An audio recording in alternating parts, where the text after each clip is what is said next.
And here's a side note for you. Keep thinking about and noting and writing down what are the areas or what are the things that you're fascinated by as you're thinking about your next stage or what retirement might look like for you. Um, what are the things that you like learning about? Just remember to write those down and keep them.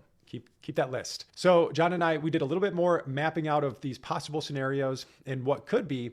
Then we got down to the brass tacks and to see if, is this even possible when it comes to the numbers and college planning and all these things. So we switched to what does he need to do for the financial part and what does he need to get done to make this a reality. So here's what I recommended to him and what he actually works on with his current advisor. I said, model out the next 40 years as if you do retire and you never have another paycheck coming to you.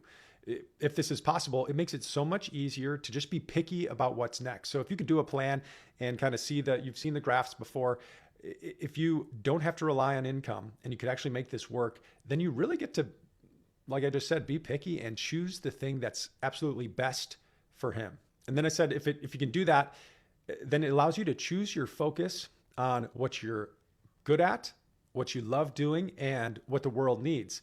And then the fourth metric, which is the economics part or the money part, that becomes less of a driver. And if you can choose what you want to do where the economics part isn't even a important part anymore, that is just, it's a great place to be. Because you and I know that a lot of people, they make career decisions that's driven by the financial component. So it's just so freeing to not have that factor when you're making a vocational decision. Then the next step here for financial mapping is look at the model scenario where you actually get back into a company 6 months from now or whenever it is, where by working with them, it's something you're fascinated by and you're motivated by it.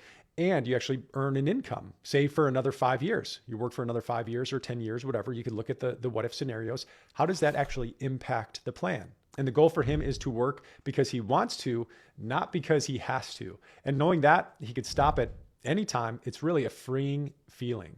And I think this concept of mini retirements is going to become more and more popular as we keep moving on into the future. You know, what it's looked like for us and for everybody up until this point is like, there's a period of time where you're getting educated and then you work for 40 years and then you retire forever.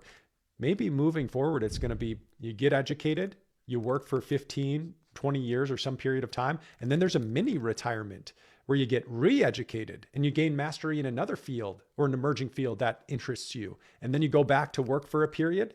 And then maybe there's another mini retirement. I don't know if that's really what's going to happen, but it's just interesting. And this is how John was going to do it. That got him excited about what's next. And he's ready to move forward and he's going to get even more detailed into the financial things.